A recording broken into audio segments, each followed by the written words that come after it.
Hoy analizamos lo más interesante del libro Internet del Dinero, volumen 2, de Andreas Antonopoulos. Hola, ¿qué tal? Soy Juan Sebastián Landi y esto es Blockchain y Criptos en Español, el podcast donde locos, geeks, rebeldes y todos quienes deseamos aprender sobre estas tecnologías disruptivas tenemos un espacio para compartir, desde la muralla china hasta la Patagonia. Si deseas participar en vivo, te invito a suscribirte a este podcast y unirte a nuestro canal de Telegram, Blockchain y Criptos en Español. Comenzamos. Bienvenidos a un episodio más de Blockchain y Criptos en Español. Hoy es sábado 7 de agosto del 2021 y han pasado exactamente 12 años, 7 meses y 5 días desde que se minó el primer bloque de Bitcoin. El día de hoy vamos a conversar sobre, es la continuación del episodio anterior, vamos a conversar sobre el libro Internet del Dinero, pero sobre el volumen número 2, que fue lanzado en septiembre del 2020. Fue la primera impresión, al menos de la edición en español, que es la que tengo aquí en mis manos, y es un libro completamente fácil de entender, fácil de leer, porque tiene aproximadamente 110 páginas, más o menos, en las que, como parecido al volumen número 1, en donde pueden leérselo en 2 semanas. Es un libro con una recopilación de las mejores charlas de Andreas Antonopoulos y tiene lo mejor de sus charlas, no tiene nada muy complejo en parte técnica ni nada de eso. Entonces, a quienes les interesa este tema de aprender de blockchain, de Bitcoin, el porqué de las criptomonedas, tienen aquí un segundo libro para leer. Entonces, el capítulo de hoy les voy a contar un poco de los highlights, lo más interesante de unos cuantos capítulos que encontré, y vamos a hacer un poco de comentarios sobre los mismos. Este libro tiene tiene 12 capítulos. Y bueno, empecemos, por ejemplo, empecemos por el primer capítulo, que se llama Introducción a Bitcoin. Entonces, en este primer capítulo que nos menciona Andreas Antonopoulos, nos dice que Bitcoin es la sexta innovación en dinero. ¿Qué quiere decir la sexta innovación? Entonces, aquí nos comenta de que previamente ha habido 5 cambios importantes en el dinero. El primero de ellos, que fue el trueque, que era la abstracción del valor. Por ejemplo, yo te cambiaba, plumas por conchas o plumas por alguna fruta que tú tenías. Entonces le dábamos nosotros una abstracción del valor, de que para mí era valioso las frutas y para la otra persona era valiosas las conchas o las plumas que yo le estaba haciendo intercambio. Ese es el primer tipo de cambio en el dinero. El segundo fue los metales preciosos, cuando se utilizaban las monedas, por ejemplo, monedas de oro, de plata, de cobre, y eso se utilizaba como método de cambio para métodos de transacciones. El tercero son los billetes. Aquí ya entramos en la era del dinero fiat, en donde los primeros billetes eran simplemente como órdenes de pago, que un banco decía: esta certifica que tal persona tiene tal cantidad de oro, tal cantidad de dinero en el banco. Entonces estos papelitos eran el inicio del dinero fiat que tenemos ahora.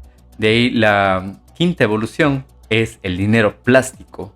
Algo también se comentó en el episodio anterior, en el libro, en el volumen 1, en donde más o menos en los años 50, en 1950, es cuando tuvieron el origen las tarjetas de débito y las tarjetas de crédito. Entonces esta es la quinta evolución del dinero, que es el dinero plástico. Y como sexta innovación del dinero es donde viene ahora el dinero de la red, el dinero de Internet. Entonces Andreas Antonopoulos menciona que Bitcoin es el dinero de la red.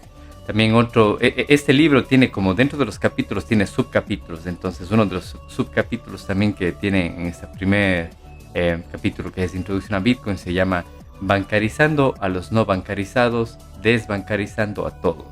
Entonces, ¿qué nos menciona Antonopoulos aquí? Es que los niños nacidos hoy nunca tendrán una cuenta bancaria, tendrán una aplicación bancaria, no una app bancaria que les da acceso a su cuenta bancaria, sino una aplicación bancaria que los convierte en banqueros internacionales. Un poco de eso también mencionamos en el libro anterior, en donde les comenté que las nuevas generaciones tienen un acceso al mundo de finanzas mucho más temprano de lo que tuvimos, por ejemplo, mi generación, los millennials, y ni se diga la generación anterior de mis padres, que ellos también tenían que esperar hasta una mayoría de edad para tener acceso a servicios financieros con poca o nula información, con poco o nulo conocimiento de cómo en sí funcionan los sistemas bancarios. Entonces aquí Andreas nos menciona que los niños ya están jugando desde sus primeros pasos, que he visto niños que ya manejan tablets y teléfonos inteligentes. Ellos ya tienen aplicaciones bancarias que no es que le permite acceder a su banco, sino que los convierte a ellos directamente en banqueros internacionales sin pedirle permiso a nadie. Y también algo interesante en este capítulo es que menciona que es probable que los niños nacidos hoy nunca tengan una licencia de conducir porque habrá autos autónomos. Bueno, eso no tiene nada que ver con criptos, pero me pareció algo curioso y algo que yo le veo que tiene verdad, porque el día de hoy tenemos ya muchas marcas y muchos autos autónomos que se están vendiendo en algunas regiones del mundo y la tendencia es a eso, que siga habiendo más autos de consumo que en energía verdes y que tienen conducción autónoma. Entonces, en un futuro veo que los niños no van a ser, no es necesario tener una licencia de conducir porque los autos van a ser completamente autónomos. Bueno, ¿qué más les puedo comentar del capítulo número 2? Este capítulo tiene un título curioso que se llama Blockchain versus porquería. Así es literalmente traducido desde el inglés a esta versión en español que tengo aquí en mis manos.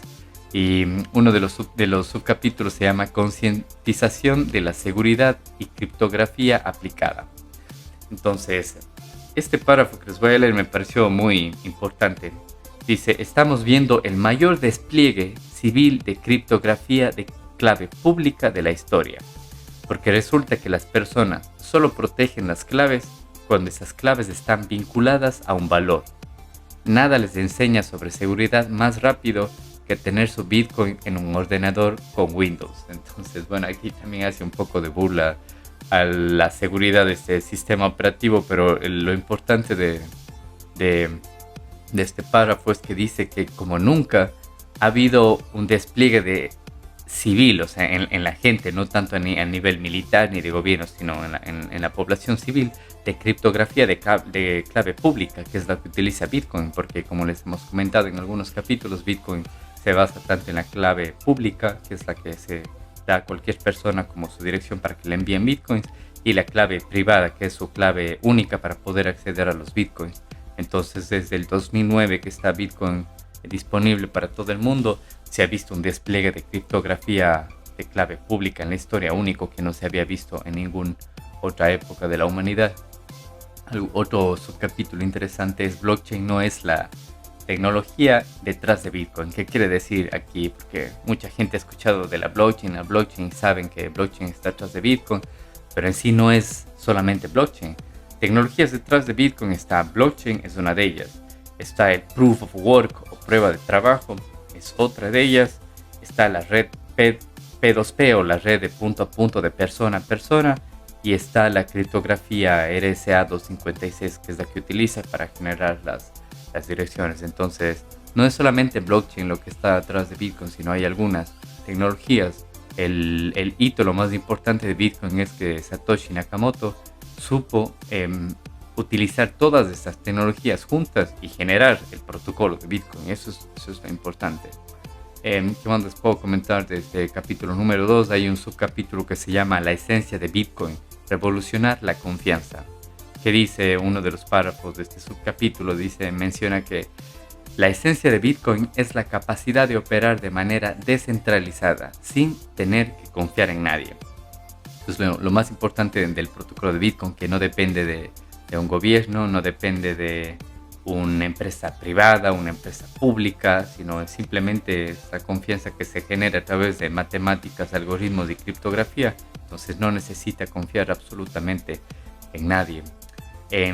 Bueno, eso en cuanto al capítulo número 2, que él tiene un título curioso que se llama Blockchain versus porquería. En el capítulo 3 se llama Noticias falsas, dinero falso. Este me parece un capítulo interesante porque te habla incluso un poco de historia, cómo los medios de comunicación siempre han formado parte como de los gobiernos, sean de su lado o no de su lado, porque ellos siempre tienen como un beneficio a cambio. Y uno de los subcapítulos de este capítulo número 3 es Saliendo del sistema, donde Antonopoulos menciona que Bitcoin no está tratando de convertirse en una moneda nacional, está haciendo algo mucho más peligroso. alienta a las personas a poner sus ahorros fuera del sistema. Y esto es completamente cierto porque o sea, estar dentro del sistema es poner tu dinero, tu esfuerzo, tu tiempo de vida a cambio de papelitos y ponerlos dentro del sistema bancario. El sistema bancario está controlado por sus propias reglas y por los gobiernos, mientras que cuando pones tu tiempo de vida, tu esfuerzo, tus ahorros en Bitcoin, nadie puede meterle mano, ningún gobierno puede confiscarte ni nada de eso porque tú eres el poseedor de tus claves. Así que me parecía interesante este subcapítulo que se llama Saliendo del Sistema. Hay otro subcapítulo que se llama Cuando tengas duda, pregúntale al mercado. Y es muy curioso lo que cita aquí Antonopoulos. Él dice, si el tipo de cambio oficial de la moneda X cualquiera es 5 veces menor que el tipo de cambio no oficial, y si el tipo de cambio para Bitcoin tiene una prima del 20% o más, el mercado te dice exactamente cuál es el dinero falso. Entonces me parece tan obvio y cierto esto de aquí que lo podemos ver en nuestro día a día, en el cambio de monedas en todo el mundo, no solo en países en vías de desarrollo, pero creo que en ellos se ve con mucha más porcentaje el tipo de cambio. Por ejemplo, si tienes una moneda y el cambio oficial te dice que, no sé, que 100 pesos argentinos, por poner un ejemplo, que 100 pesos argentinos es $1, el oficial. Pero cuando te vas a la calle, a donde está la gente, al mercado negro, que se le sabe llamar, está 300, 400, 500 pesos por $1. Entonces te das cuenta de que cuál es el dinero falso ahí. ¿Por qué tiene que tener un valor el oficial y otro valor el no oficial, por decirlo así? Y cuando estás en ese cambio de dinero, también te das cuenta de que Bitcoin tiene hasta comisiones del 20%, o sea, no comisiones de la red, sino la gente te vende Bitcoin con un 20% más de precio, es porque es tan valioso que la gente no quiere venderlo, y si es que lo vende se tiene que ganar un 20% más de comisión porque es algo valioso. Entonces aquí el mercado te dice exactamente cuál es el dinero falso. Y algo que vale mencionar aquí, que no lo menciona Antonopoulos en su libro, pero que quienes estamos siempre en este tema de cripto, leyendo y todo eso, yo también he leído muchas citas que dicen que con Bitcoin no existen Bitcoin falsos, porque los Bitcoins no se pueden falsificar, así como de todas las monedas fiat existen falsificaciones, del dólar, del euro, de todas ellas, mientras que el Bitcoin existen exactamente 0 Bitcoins falsos. Es muy, muy curioso esto de aquí y muy interesante. Así que, ¿qué más les puedo comentar del capítulo número 4, que se llama Inmutabilidad y Prueba de Trabajo? Bueno, las siglas de prueba de trabajo, para quienes estamos leyendo en muchos libros en inglés, los vamos a encontrar las iniciales como POW, como POW, que es Proof of Work. Entonces, ¿cuál es el subcapítulo de este capítulo 4? Hay uno que se llama Mejor que escrito en piedra, Inmutabilidad como un servicio. ¿Qué dice ese subcapítulo? Dice, nuestros antepasados dijeron, esto es tan bueno como escrito en piedra. Nuestros nietos dirán, esto es tan bueno como inscrito en la blockchain. Bueno, y pasando al capítulo número 5, que dice promesas duras, promesas blandas. El sistema actual de promesas blandas, que menciona Andreas aquí, menciona que ninguno de ustedes tiene dinero en el banco. Todos ustedes han otorgado un préstamo sin garantía por una patética tasa de interés a un banco que resguarda ese dinero como propio y lo utiliza para cobrarle intereses muy altos a otras personas. En conversaciones con mucha gente, incluso con gente que ha venido ya un poco hasta metida en el tema de criptomonedas, comprando, haciendo trading y todo eso, mucha gente no tenía entendido que en verdad cuando tú pones tu dinero en tu banco, el dinero deja de ser tuyo. Cuando firmas o cuando creas una cuenta bancaria en las letras pequeñas y todo eso, lo que estás haciendo, le estás otorgando ese dinero al banco. El banco es el dueño de ese dinero. Y a cambio es que él te da el servicio de que vayas a retirarlo con tarjetas de débito, o a través de transferencias, o a través de lo que tú quieras. Pero una vez que pones el dinero en el banco, deja de ser tuyo. Porque el banco te puede limitar hasta la cantidad de dinero que puedas sacar en un día, cuántos corralitos como el de Argentina existieron también en Ecuador. Mucha gente no sabía, pero en Ecuador también tuvimos un tipo corralito en el 99 y 2000 cuando los bancos cerraron y no entregaron el dinero a la gente. Aquí en Europa también me enteré que había sucedido eso de ahí. Sucedió en Grecia, en Chipre, Entonces, cuando pones tu dinero en el banco no es tuyo, eso que lo tengan muy, muy claro, a diferencia que cuando lo pones en Bitcoin el dinero es absolutamente tuyo, nadie más tiene acceso a eso de ella, a no ser que tú compartas tus claves privadas. Eso es algo interesante del capítulo número 5 que se llama Promesas duras, promesas blandas. En el capítulo, a ver, me salto al capítulo número 8 también, que tiene algo interesante que se llama Una nueva especie de dinero. Y que menciona aquí Antonopoulos, dice el meteorito del dinero antiguo, que dice en una de sus párrafos aquí, él menciona: Bitcoin no es el dinero del espacio físico, es el dinero del Internet. Bitcoin no es el dinero del Estado-nación, es el dinero del mundo. Bitcoin no es el dinero de la generación actual, es el dinero de las generaciones venideras. Algo muy cierto y que incluso, o sea, ni tanto de las venideras, sino de las generaciones que ya estamos metidas aquí, aunque la verdad somos poco todavía, pero el Bitcoin ya funciona actualmente. Algo interesante también aquí que me sorprendió porque yo no sabía, que menciona Antonopoulos, dice: el 3 de enero de 2009 había 194 monedas. Hoy existen más de 3.000 monedas. Y él habla de monedas fiat. Todas menos 194 son digital. Descentralizado del Internet. La mayoría de ellas se extinguirán, pero la especie en su conjunto seguirá evolucionando. Imagínense que de todas esas monedas la gran mayoría se van a extinguir porque son centralizadas y están controladas por gobiernos. Otra cita también importante que él menciona es que no te das cuenta de que estás inmerso en las reliquias de una mentalidad anticuada hasta que tienes la oportunidad de salir de ese contexto. Bitcoin nos está dando esa oportunidad. Bitcoin es el vehículo por el cual salimos de las nociones tradicionales del dinero vinculadas a la geografía y la nación, controladas por un banco central con intermediarios de confianza. Es completamente cierto. Y no fue hasta que yo me puse a jugar, a leer un poco y aprender cómo funcionaba Bitcoin, cuando me di cuenta lo obsoleto y absurdo que es del sistema actual.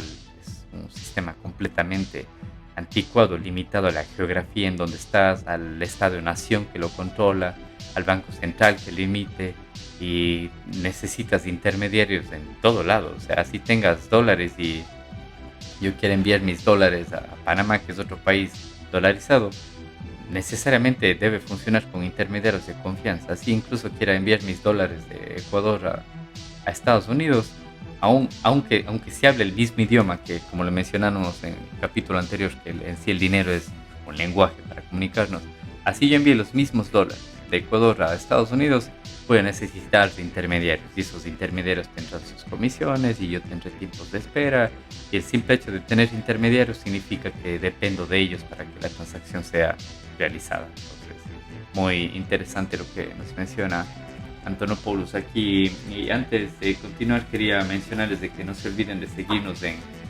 Spotify, en YouTube, y también tenemos ahora ya disponible Apple Podcast. Entonces pueden dejarnos también un comentario si les gusta el podcast, qué temas quieren que conversemos. También les invito a que nos manden sus comentarios del canal de Telegram, donde nos pueden encontrar como Blockchain y Criptos en español.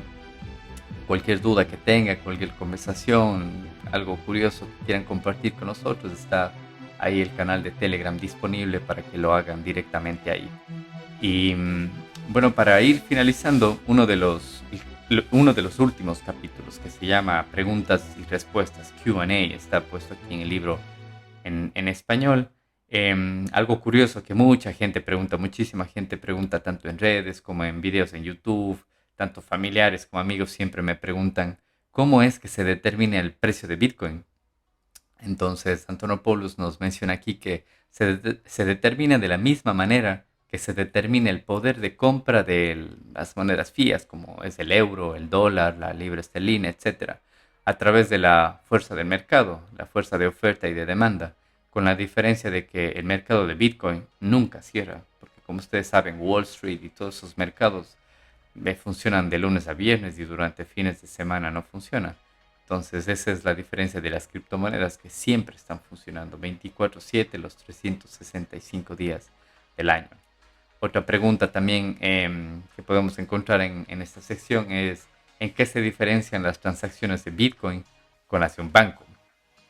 Entonces, ¿en qué se diferencia? Uno de los puntos la que se diferencia es que el software no pregunta, ¿eres una buena persona? ¿Eres una mala persona? ¿Estás en una lista de buenas o malas personas? ¿Se te permite usar esta red? ¿Se te permite usar este dinero?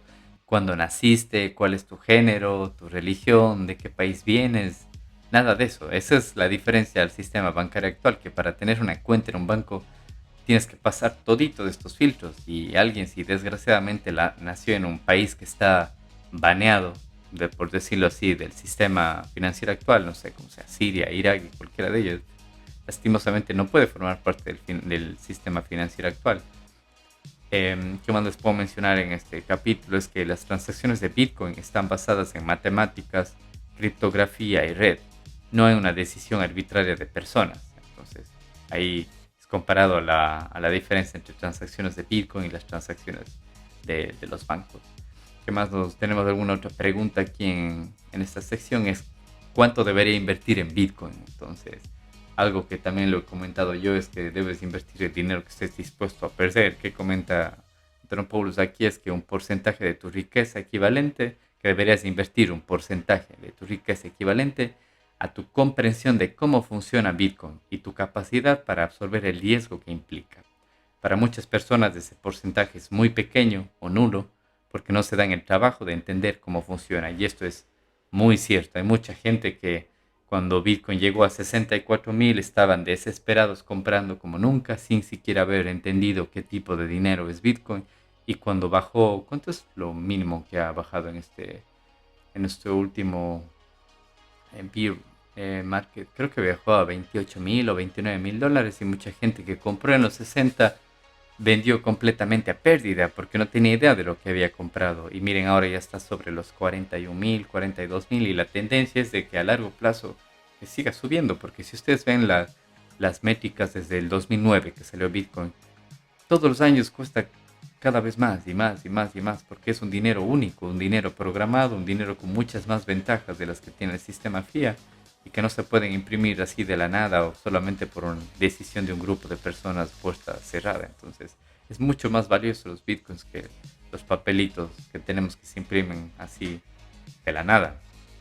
Entonces es importante lo que él menciona aquí, que tienes que invertir un porcentaje del conocimiento que hayas dedicado, del tiempo que hayas dedicado para comprender cómo funciona. Y otra pregunta curiosa también, y recuerdo que lo hemos mencionado en capítulos anteriores también, y he escuchado que incluso la prensa utiliza esto como su voz de guerra para ir en contra de las criptomonedas, no solo de Bitcoin. Dicen, ¿usarán los delincuentes Bitcoin? Que lo he visto en noticias, en periódicos, en todo lado. ¿Y qué nos dice Antonopoulos acerca de eso? Nos dice que sí, que lo van a usar, pero la herramienta no es el delito.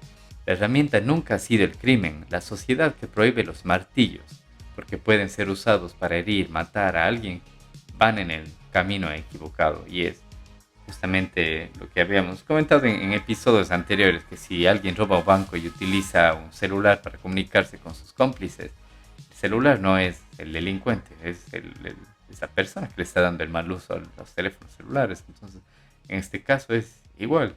Y en noticias también que han salido, que están disponibles en internet, que ustedes pueden verlas en diarios de los más conocidos, mostraban de que en sí el lavado de dinero y el dinero que se utiliza en terrorismo y narcotráfico no son las criptomonedas, es el dinero de papel y es exactamente el dólar el que más se utiliza. Así que esto me parece importante, mientras más gente vaya conociendo se va a dar cuenta de que no es así como lo pintan los medios de esto de aquí.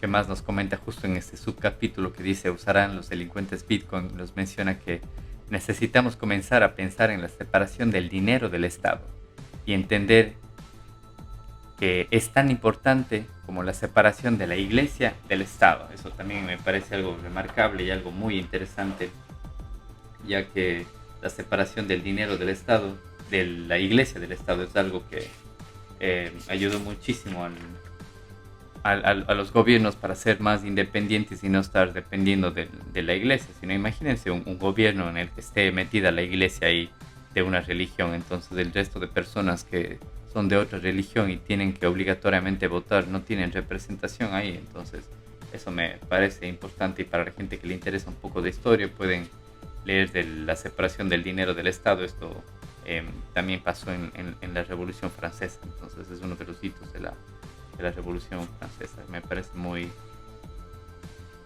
importante. Otra pregunta interesante en esta sección es, ¿deberíamos recopilar la identidad de todos los que utilizan Bitcoin? ¿Y qué nos dice Antonopoulos aquí? Nos dice que no, que la privacidad, el anonimato es solo otro derecho humano. Bitcoin no requiere que te identifiques a sí mismo, no es un error, sino es una propiedad en sí de Bitcoin. Cuando concentras de información de identificación personal, te piratean, y eso es completamente verdad. Se puede ver en incluso los exchanges, muchos de los exchanges han sido hackeados, bancos, como les expliqué en el capítulo anterior, también las transacciones financieras que se hacen, así les encrypting, todos son susceptibles de hackeo, y todo eso es porque ahí tienen la información valiosa. Entonces, el Antonopoulos menciona aquí que la privacidad del anonimato es simplemente otro derecho humano, así que él piensa que no se tienen que recopilar información ni identificar direcciones de Bitcoin a qué persona pertenecen. Bueno, otra pregunta aquí de las ZICO, que como también hemos conversado en capítulos anteriores de las ZICO, que son las Initial Coin Offering, como las ofertas iniciales de monedas nuevas que van a salir. Entonces, ¿qué menciona aquí? Una de las preguntas es, ¿las ICO son una innovación disruptiva o una burbuja fomentada por la codicia? ¿Qué menciona Andreas? Aquí dice que obviamente es un poco de ambas. Las regulaciones son la vieja forma de lidiar con las cosas. Esta burbuja de las ICOs tendrá consecuencias negativas y la gente invertirá mal, la gente perderá dinero, otros huirán con el dinero invertido. Hemos visto en muchísimas ICOs que se han lanzado, que han durado un par de meses y después su precio colapsa, y justamente los creadores de estas ICOs son los que se beneficiaron y desaparecieron de aquí. ¿Qué más nos menciona justamente en este mismo ámbito de las ICO? Que nos dice, las ICO son una innovación disruptiva o una burbuja fomentada por la codicia. ¿Qué nos dice Antonopoulos aquí? Nos dice que la banca no es el titular principal que sufre disrupción. Son los reguladores y el entorno regulatorio institucional centralizado. Esto no es solo decir que ya no necesitamos banca. Está diciendo que no necesitamos supervisión institucional o banca central. A mucha gente no le gusta esa idea. Suena salvaje. Sí, lo es, si no inventas nuevas formas de hacer las cosas mejor, y creo que sí podemos. Entonces, aquí él que menciona que las ICOs dejan completamente obsoleto a la banca central y a las instituciones centralizadas. Entonces, de que en lugar de regularlas, estas instituciones deberían buscar las formas de hacer mejor las cosas, porque tiene muchísima razón. Es así, los bancos fueran excelentes, si el sistema financiero actual fuera mucho mejor que Bitcoin y mucho mejor que las criptomonedas, la gente no miraría eso, la gente no las utilizaría, pero lastimosamente no es así. De ahí es el por qué la gente está utilizando las criptomonedas. Y bueno, para finalizar, algo más de las ICO que me parecía importante y curioso, que dice acerca de las ICO, dice que estamos redefiniendo el capitalismo empresarial, las corporaciones, los valores, la recaudación de fondos, los mercados de valores. Estamos redefiniendo todo lo financiero y el sistema regulatorio que lo rodea. Quédense, va a ser interesante. Imagínense, esto recién está comenzando y con la disrupción de las criptomonedas, todas estas áreas están siendo innovadas, como corporaciones, valores, recaudación de fondos, mercados de valores, instituciones financieras, gobiernos centrales, todo, estados-nación. Están completamente siendo, se están quedando completamente obsoletos. Entonces, esta es una de las últimas citas que dice Antonopoulos y nos invita a que nos quedemos en este mundo cripto, que va a ser interesante. Así que, bueno, hay muchos más capítulos y muchas más citas interesantes para este libro que les recuerdo es El Internet del Dinero, volumen número 2 de Andreas Antonopoulos, que es un griego inglés. Tiene un título de Data Scientist de la Universidad en Londres, y pueden encontrarlo en internet. La portada es un color morado, púrpura, violeta, y todos los recursos que menciono aquí siempre los dejo en el podcast. Les voy a dejar los links aquí para que puedan ver dónde encontrar el libro, toda la serie de los libros de Andreas Antonopoulos si les interesa. Y eso sin más, les invito a que lo lean porque es un libro muy muy interesante, van a aprender muchísimo, se les va a abrir la mente y van a salir de muchas dudas que tengan. Les comento, este no es un libro técnico, sino es más un libro de la recopilación de charlas que ha dado Antonopoulos desde el 2011 hasta el día de hoy, que sigue dando las charlas. Y les invito a que lo lean. Cualquier duda, por favor, que tengan, nos pueden escribir directamente al canal de Telegram, Blockchain y Criptos en Español. También nos pueden encontrar en YouTube, en Spotify, y recientemente estamos también disponibles en Apple Podcasts. Así que, amigos, sin más, eso ha sido el capítulo de hoy, el capítulo número 17, y nos vemos en el próximo capítulo. Gracias por haber llegado hasta el final de este podcast. Te invito a participar en la grabación de nuevos episodios en nuestro canal de Telegram, Blockchain y Criptos en Español. No olvides suscribirte a este podcast y compartirlo para que el poder de blockchain y la descentralización llegue a más personas.